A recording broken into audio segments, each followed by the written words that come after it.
so I don't want it to like take the money from my parents for upcoming semester. So I was thinking about, if this doesn't work, I might go do delivery jobs, right? Food takeaways, however it works. It's not gonna pay me a lot of money, but at least I can fund something. So that was the other backup I had if this didn't work. But coincidentally, since I was learning a lot of things, all of a sudden somebody wants something. It was like something around like a Facebook ads course, and I had that. And I was like, if you want this course, like you can buy one funnel away challenge, which was a ClickFunnels product, for $100, and then you can get this course as a bonus from me. And he said, okay, let's do it.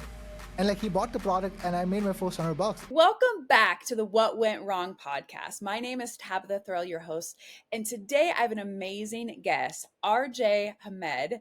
He is from Pakistan and he is amazing. I cannot wait for you guys to hear his story. English wasn't even his first language, and now he hosts one of an amazing podcast, 132 podcasts in. He has interviewed people like Russell Brunson, the co-founder of Mind Valley, the founder or co-founder of Flippa. Like the names that he interviews is amazing. But not only that, he also helps other entrepreneurs and other people share their voice and helps them get their podcast started. He is the one who helps me with my podcast. He is amazing. Now, with all of his success and all of the things that where he is today, we all know that you did not start there, RJ. So first, welcome. We know that you didn't start there. So our audience is so eager to learn what went wrong. First of all, Tabitha, thank you so much for having me. And I feel like a lot of things what went wrong was leading to what went right, right? So a Yep. quick backstory. I was living in Saudi Arabia for past 18 years. I was born in there. I was teaching tuition with my mother. Uh, I was having this rat race life in my mind. I was like, I'm making like a couple $100 with my mother's. That's completely fine. I was in my college. So in my thought process, it was like, I will get a degree, I will do a job. That was the whole goal set of my life, right? That was the exact same thought I had in my whole life itself. But like 6 years ago, we came to Pakistan for the first time, and everything became chaotic because the culture was different, the environment was different, the people were different, and we were coming for the first time. It was like I wasn't expecting to be here in the first place. So I came Right. here, started my college. uh, when I finished my college, I didn't got myself admission in the university. So so in Asian culture, it's more of a comparison factor. It's like if you didn't got admission, your cousin got, like, oh, big comparison factor going along. So that was like a bit of challenging for me in the first place, that I'm wasting the next 6 months figuring out stuff here and there. And I have nothing to do, first of all, because I have to wait 6 months until I get admission in the university, and all of my cousins is going to be ahead. So that comparison actually got me in the first place. But if I didn't got, or if I got my admission in the university that time, I wouldn't started this business in the first place. It Yep. wouldn't happen, because everything, I feel like some things happen by accident is fortunate enough for you when you realize it later on. So like that, what went wrong in the first place for me not getting admission in the university got me the opportunity to figure out this online game, because all of a sudden I saw an ad around Shopify, which got me intrigued in the first place around like what Shopify is, what dropshipping is, stuff like that. I was Right. started to dive into that process about like how this works. I was super excited, starting to set my store, but then I started to realize, like, how am I gonna get paid? Because you have to realize, in Pakistan we don't have Stripe, we don't have PayPal. It's not available here in Pakistan. Right. So I started to figure out the other processes, because for me, I wanted to be in a way where I can explore option, and I don't end up in a victim mentality of like, hey, I cannot do this because I'm here in Pakistan. That's not something what I used to be, or like even think about in the first place. So I found my company in US, yeah, in Delaware, and then I got my Stripe account, and I was like, cool, let's do it, right? So like those processes in the first place started to have me realize that if I didn't ended up in if I stopped, or if I haven't got admission in the university, I didn't got the chance to see that ad that sparked that interest for me in the first place, and started to get me an Yep. idea about, okay, I can do the next part. So I launched my dropshipping store during that time, once I got my things figured out. But the point with me was, I didn't had a lot of money, and there's a big, massive difference into currency here in Pakistan again compared to US. Massive difference. So I had Yeah. only $126 into savings, which I got like while I was teaching tuition with my mother. That was my whole savings. The cost of forming LLC was around $126, and I had around $130. And I remember I was all alone in the room, being the sole decision maker of me deciding like if I'm willing to do it or not. And that's what I actually advise to a lot of young entrepreneurs is like, don't take money from your parents. The reason is like Yeah. because you are gaining their risk associating with yours, and it's going to be much more difficult because if you lose it all, it's not going to be, easy worst case scenario. It's going to be a difficult one because you have to justify your parents. If you're Yeah. losing your own money, it's like you can still do it again because you're young. It's fine for you. But if you're taking the source from your parents, it is difficult. So for me, Yeah. deciding all alone, in my mind, I was like, if it works, that's cool. If it's not, maybe I can start again, like, nothing to lose. So I was all alone, formed the company in US. I have no funds now. So during that time, when I started to like, work on my dropshipping store, obviously it requires money. It's not free. You have to still source products, you have to do advertising, you have to do all those things. So again, instead of like ending up in a victim mentality, I was like, what are the other options I have? Tapping the resources or being resourcefulness. I posted a story back in like 2018, probably like around like 5 years ago. So in 2018, I posted a story. If anybody is interested in investing in my company, let me know.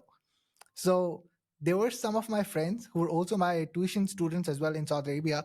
They reached out. They were quite, interested. I was like, I will give you 30% for $200. If it works, that's fine. If it doesn't, consider it as an investment or consider it as a learning. So Right. so they actually invested $200. I gave them 30% equity. Uh, like again, like a lot of people actually said me in the first place that's too much, but that's how things actually start. When you have nothing, it's like you just find a way to make things work out. So Right. so I took that $200, ran a dropshipping store. Again, it didn't work out because I didn't have the idea how to run ads properly, how to make those things work out. It's not like spending $10 and expecting the store to run, right? You have Right. to find better products. You have to know how to run ads properly. Copy and so many things. So I wasn't Yep. learning those things, and I was just trying, experimenting all by myself out of nowhere. So so during that time, I spent like 20, $30. I was like, it's not even working. So that's the exact same thought I got in my mind. Like, it's not even working. Like, how am I gonna make money? So during that time, again, everything, I think a lot of things that happened by accident, I'm pretty grateful because if it didn't happen, we wouldn't like even like end up in this conversation in the first place. I Right. would have been like in the Yep. university, like finding jobs. I'm not even like skilled enough to get a job from my degree that I actually pursued. So I don't know where I'm gonna end up during that route. So like coincidentally, I saw a lot of marketers talking about the concept of funnels, this and that. So since I didn't know what funnel was, I was assuming if is it like filling up water tank or oil tank? Like, is that a funnel? And that's the first assumption Right. even I had in my mind. So during that time, again, all of a sudden, Facebook, IG knows everything. All of a sudden, like Instagram pops up with a post which was like, "This guy have made $3 million in 90 minutes." Russell Brunson, co-founder of ClickFunnels. So I remember like I was with my mother and I was telling her, like, this guy from a stage made $3 million in 90 minutes. It's insane. How does he do that? So so like that led me to being the part of the world of ClickFunnels in 2019. I joined it, and when I started to have like more conversation in the people in that community, I didn't know how to converse because English wasn't in my first, English is not my first language. So Yeah. a lot of people have this like problem, including me when I started out, is we know English words, but we just don't know how to communicate it properly that could make sense. We aren't confident enough. It's just revolving in Yeah. our head. So that was the Yeah. biggest challenge I had. So so during that time, I had like some amazing great people who assisted me during the time, like Paul Motley. He was another ClickFunnels dream car winner. He assisted me during that time. Customer success manager inside of ClickFunnels, his name was Nico. He assisted me. Those assistant like helped me to stay motivated within the journey of like me figuring out, because I was comparing myself to other people, and I was figuring out like how these people are making it work, and here I am trying to figure it out. It's not working for me. Like how they are getting these sales or commissions, and I'm not getting anything out of it in the first place. So again, like all of a sudden I got admission in the university, and then I was managing both things side by side, and it was like risk or reward, because for me it was like I wanted to make sure like I cover the tuition, the upcoming semesters by myself. I don't wanted to take money from my parents. People, for people in US it might not be a lot, but here in Pakistan it was a lot of money, like paying like 300 500 bucks per semester, still a decent amount of money here in Pakistan. So so I don't wanted to like take the money from my parents for upcoming semester. So I was thinking about, if this doesn't work, I might go do delivery jobs, right? Food takeaways, however it works. It's not going to pay me a lot of money, but at least I can fund something. So that was the other backup I had if this didn't work. But coincidentally, since I was learning a lot of things, all of a sudden somebody wants something. It was like something around like a Facebook ads course, and I had that. And I was like, if you want this course, like you can buy one funnel away challenge, which was a ClickFunnels product, for $100, and then you can get this course as a bonus from me. And he said, okay, let's do it. And like he bought the product, and I made my first $100, and which was mind blowing for me in the first place, because it just opened up the 4 minute mile for me, that if I can make like $100 in a day, which was my whole month expense as a student, what is the possibility for me to do, right? It just like opened up the light bulb for me. I was like, out of the world, like this works, stuff like that. And then it led me to understand the power of value, how to provide value in the marketplace, stuff like that. Yeah. So just to like sum it up, a lot of things went wrong for me personally. And for us, a lot of people like start to complain of it, but for me I start to be more grateful.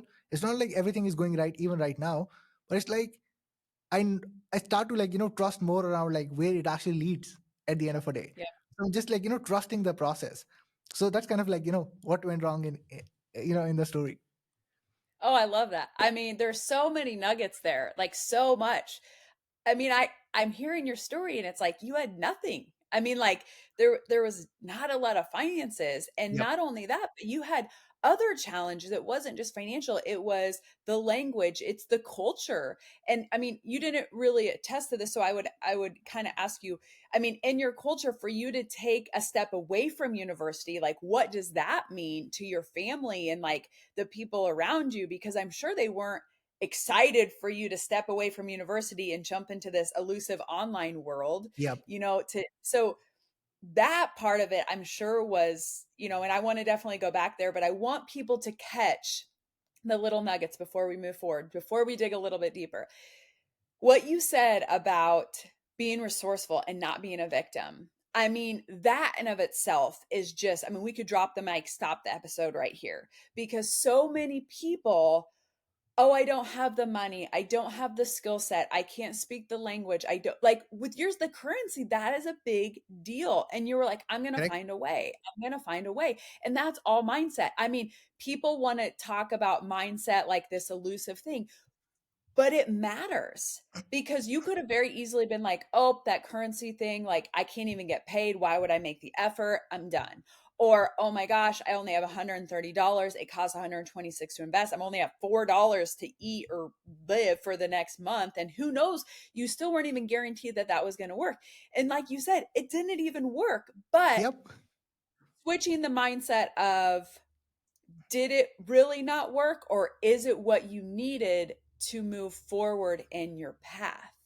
And all the blunders and all, like, you guys, if you're listening on here and you're in a stage of, a blunder, or things are scarce, or you're just not in the right mindset, it's like, switch it. Like, you get to choose the attitude, you get to choose the mindset. And so those two things right there, the you chose to not be a victim, and that's why you're successful where you're at now. And like you said, not everything's perfect, but it's not meant to be perfect. Even if you were, a multimillionaire, you're always going to have another level. If you're this entrepreneur, Yep. this driven person, you're always going to have another level. And something else you said is you are comparing yourself. Hmm. And I really believe that's what slows entrepreneurs down, is we compare ourselves of where we should be. Why am I not here? And what's this and this? And you're like, I'm going to switch this to being grateful. I'm going to switch that Exactly. comparison and where I should be and switch it to grateful. But I do want to take a step back, just because we're good on time. And I just want to dive a little bit deeper in the story, because Yep. when people share their stories with me, we want to get it all out, but I want to take it back, because I know when you had to make that decision between the university or going with this online space? And maybe you finished and got your degree. You mentioned your degree. So tell us that's kind of in that story of working this online space and going to school, because there's a lot of people now that, you know, they have a side hustle but they have a job, or they are going to school, or should I go back to school? Like, what was your journey, and then how did your family and friends support or not support that? Hmm. So so what happened was, it was definitely a difficult experience in the first place, because again, when you're not going to the traditional route, people start to question, right? They're like, why aren't you able to go to the university, or why aren't you able to get the admission into the university? Is it like because of grades, stuff like that? So they start to Yep. like put up these questions. And obviously, like, I knew for a fact, like, my 6 months, like, I know I don't have any other choice than to sit at home. One, I have like one option to scroll all the, no, every day, all the day, on my mobile doing nothing. Second is like, if I figured out this stuff which I can possibly test it out, why shouldn't I test it out and see, like, how it comes out? So when I started those things, I, because here in Pakistan we were living in a joint family, so it wasn't us only. It was like, uncles, aunt, grandmother, like Mhm. everybody was staying under one house, big house, and like everybody Yeah. stays under. So that's normally like how some people actually stay here in Pakistan. So it's like, I'm trying to figure things out. Even though things aren't working, they start come up, hey, what's the progress? Right? So they're coming up Yeah. with the intention of like mocking, just to see like if those laptop things that you're trying to do were working or not. And again, it was like, I was like, I'm just trying to see like if that works or not in the first place. And I really like the quote that Alex Ramosi like said. He's like, you just need to be right once. 99% of the time you're going to be wrong. It's like you have Yep. to be right once, and that is enough. So for me, like, when I was figuring everything out, and even when I finally got my admission in the university and I was still testing this phase, I was like, I have to test it out where I feel like I haven't put enough. Like, if I feel like, I've done everything that is required for my own personal satisfaction, then I could be like, it's not working. If I feel Right. like I haven't done enough, it's like I haven't put enough energy or time in the first place to see if this is gonna work out for me or not. So even when I was in hostel, and when I every 2 weeks I was getting back to home, it wasn't like I was staying hostel like indefinitely. Every weeks I was getting back home, so packing everything up, going back home again, like working on stuff when I'm free, like after 3 days getting back again to the hostel. So like I was doing this travel, like, pretty frequently. I was still trying to work on these things in the first place. Every time, every relative was going to be asking, like, what's the update? Right? Yeah. But the, Where are the you thing at? was, like, when it, yeah, where you at? What's the progress? So, because they were taking it as something super light. Like here in Pakistan, like, the awareness is still going. It's not like people are still doing freelancing, because like freelancing is, I think, the top three or top four market. Pakistan is one of those. Into those Mhm. ranks, there are a lot of freelancers, but there's still a lot of people who are still not doing it. Pakistan have a population of 250 million people, and like probably like 2.5 million people are doing it. So it's like 1%. The rest Right. 99% aren't even aware of this like opportunity. So Yeah. everybody's like mocking in a way, like, hey, what's your internet thing, is it working or not? And I was like, I'm Yeah. trying to see if that works. But all of a sudden, when it worked out, they still didn't took it light. They took it like lightly, because there are a lot of scams where you do stuff, you don't get paid, right? So the first Yep. objection comes up, like, hey, just make sure you get paid, and then we can talk Yeah. about other things. Obviously, like, I also got paid. They still didn't took things much more serious, because they're like, oh, let it be, let him do the things, until the course of the whole family started to change, because I personally moved my family from that joint family to a different city. So the city where I was living in as a student, I really liked the city, so I moved my whole family to this city. Went away from my joint family in the first place, and then they saw the whole progress, because then they started to see things more seriously, of like what the hell he's doing.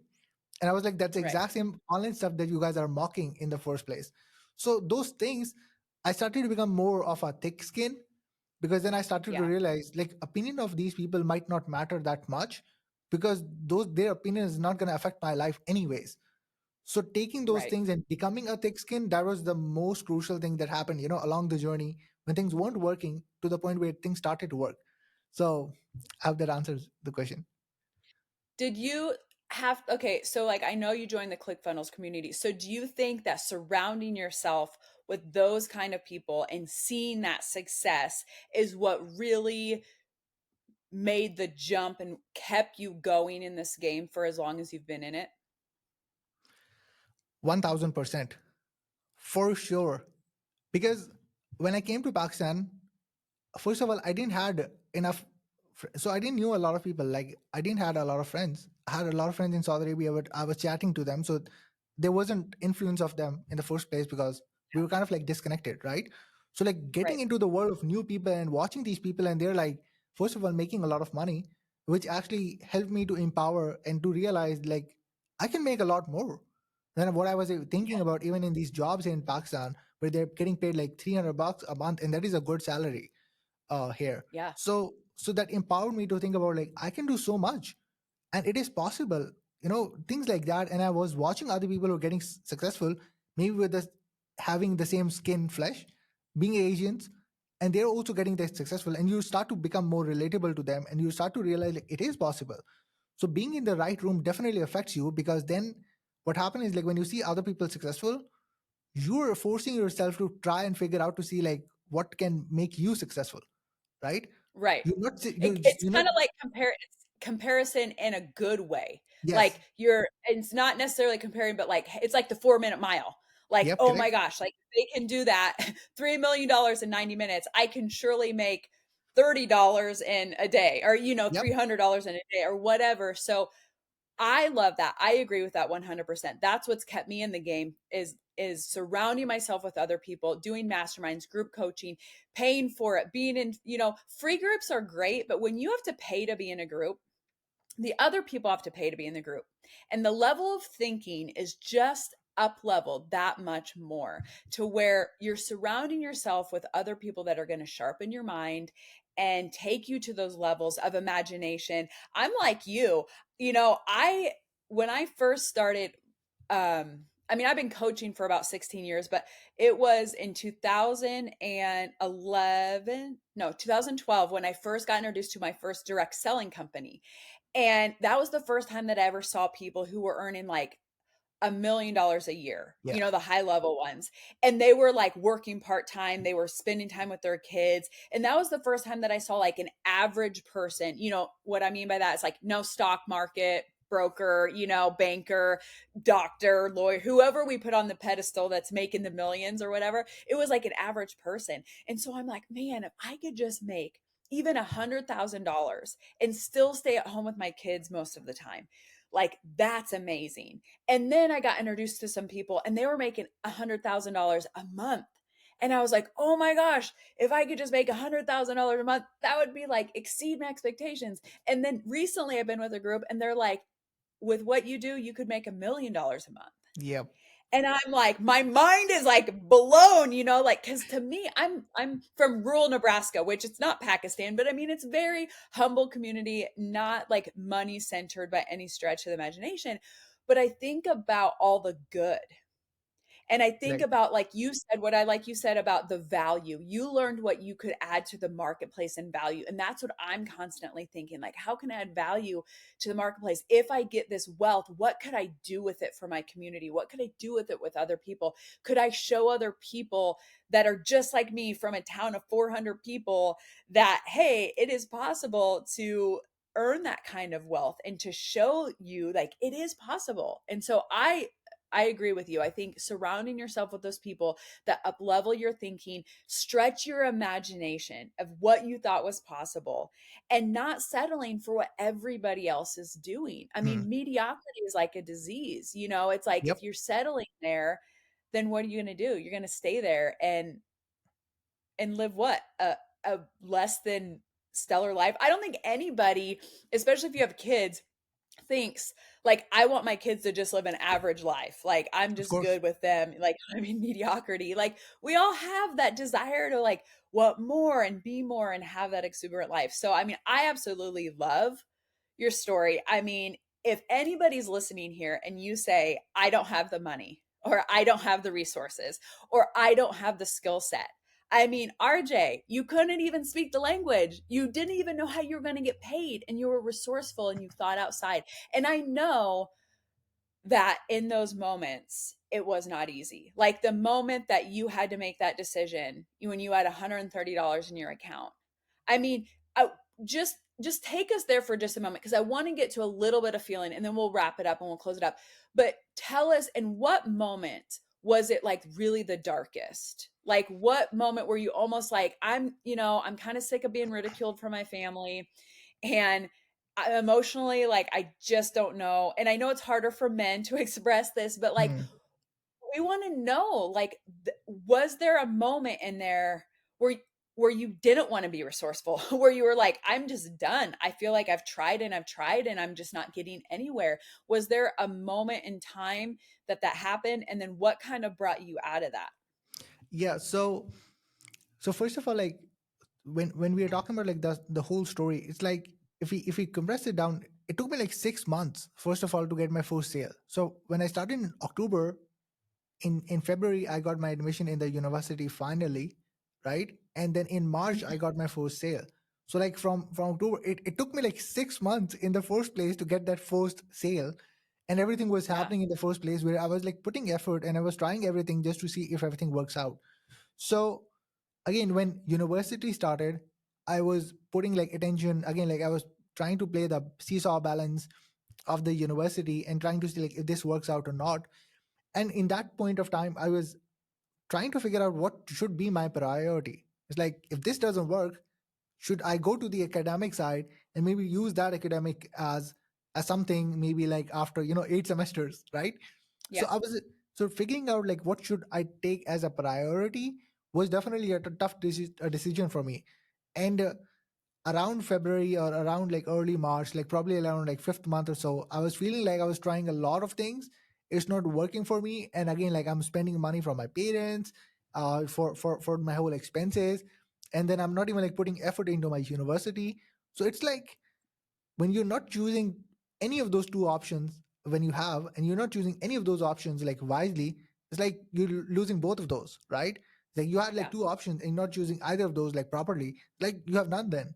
So so for me that was definitely a big challenge. I was like, I think have to start finding jobs, the delivery Yeah. ones, just to like fund something. It's like I cannot sit there. And I think a lot of teenagers start to realize, or like if they don't, they should. It's like you cannot sit on your parents' money like all the time and ask them like, hey, send us more. If you have like more self-respect, you shouldn't do it in the first place. You have to feel Right. uncomfortable of like giving something back. And if somebody saying is that's their responsibility, well, they have done like a lot in the past 18 years, so like that exceeds already, right? So Right. they shouldn't be like doing it in the first place in that perspective. And you don't have to be in that manner of thinking about it. So for me, like I was really close of like quitting on my stuff, because I was like, this is not even working. I should lead to the academic side and maybe like take it more seriously, so that maybe like that could work out for me in the future. But like when that sudden sale happened, it just like motivated me. It just like pushed me to a point where I started to realize like it is possible. Like I can make money online. Again, it was the 4 minute mile for me to realize like I Yeah. can make money online. And if I could put more effort, it can work and it can do wonders. So like in that whole month, I made like $300 for me. And for me, it was a lot of money in the first place. It was around like 100,000 PK rupees, more than an average salary. I can spend like 10 months in my hostel, completely, expenses on my own with what I made in a month. So like that realization helped me to motivate it in the point like I can put my focus here and I can make it like big time. So when those things went big time, and during that process, I started to know more about the fact that I can put more focus into my business and just finish my academics somehow, and I still be okay. So I finished my Yeah. academics not in a good grade, probably like 2.48 CGPA, not great, but it's like on the business, it helped me overpass like everything that Yeah. helped me to get the financial success, or any other way I needed. Like it just gave me that ladders that I can climb on. Where if I took down the academic part, it would have been like pretty slow, like a sloth. It could have been taking me like 20 years, and maybe I wouldn't made like enough money that I was making like from this stuff. So So like I Right. was pretty close, but it's like when you're in the darkness, it's you're pretty near to the ray of light. So Right. that was the exact same thing for me. And I led there, and like it just worked out, and I never went back, and and then we're here. So that was the Then we're motivating here. factor for me. Yep, Well, and they always say, the stars are actually out during the day, but you don't see them until it's dark. And correct, I think that correct. happens so much in our lives where we don't see the gems, those stars, the bright things that we're really meant to called for when we're in the good. And so if you're someone right now, and again, if you're in the challenge, if you're in the blunder, if you're in the scarcity mode, know that's right where you're supposed to be. And just take one step forward, one progress forward. And that's why I love your story. Like I said, it has so much of perseverance and looking at things in the right light and not looking at a victim, being grateful for where you're at and know where you're at is where you're meant to be and just continue forward. Don't lose hope on that vision and becoming better. Don't go where the mediocrity is, or where Yep, where people are around you and saying, oh, this is just good enough, you need to be this mockers. I'm a Christian, so I'm going to go with this, but they mocked Jesus. He yep, was dying and they were mocking him. And so for me, that's like the epitome of the celebrity, right? So if they're mocking him, if people are betraying him, people are going to betray you. And you of have to learn course. how to forgive and move on and know that's their thinking, the best thinking that they have. But I want to up level my thinking. And so I love what you did. You got involved with right people and it was an investment. I know ClickFunnels is an investment and you didn't have a lot of extra money and you're like, I'm choosing this because I'm choosing me. So I love that. So where can our audience find you?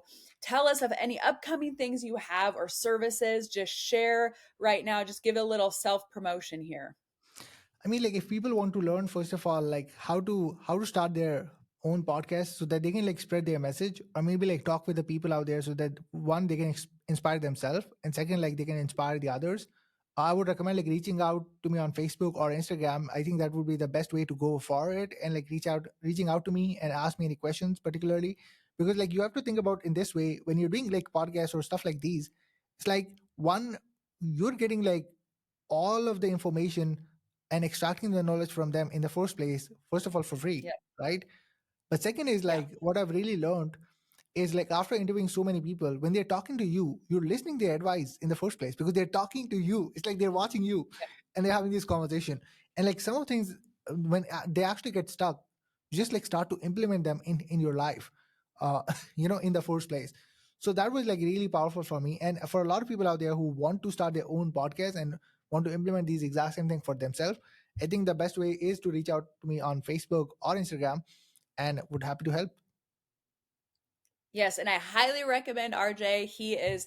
We masterminded together the name of this podcast, the cover of this podcast. We had so much fun doing it. And I think that's what I liked about you, RJ, is like if you are somebody who's creative and you're like, man, because I tried to do a podcast in 2018 and I could come up with content, but I needed a team that was like, willing to do all the grunt work. I just wanted to give, my advice and the fun creative stuff. And so when Christopher Voss is actually the one who connected us and he Yep. said, hey, RJ's great. And we have had so much fun and the turnaround great. And your team is great for listening and giving me inspiration so that our listeners are inspired because this is all about you guys. Like I create this for you guys to give you a little ray of hope and RJ helps that come to fruition. So if you're someone who's maybe you tried a podcast before, or you're like, man, what's this new podcast? Or if you think podcasts are saturated, that's a bunch of baloney. That's just a mindset.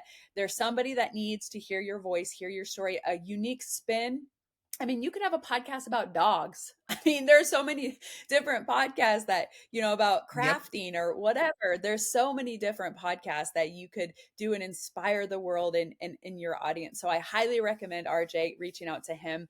But I want to thank you again, RJ, because we know that there was a lot of things that went wrong, but we all know that it's what led to being right. And that's where you are right Yep. here, right now. So if you are somebody and you're in what you think is a failure or blunder or challenge, just remember the what went wrong will lead to the what went right when you just keep taking one step forward. So until the next episode, bye for now, guys. Bye bye.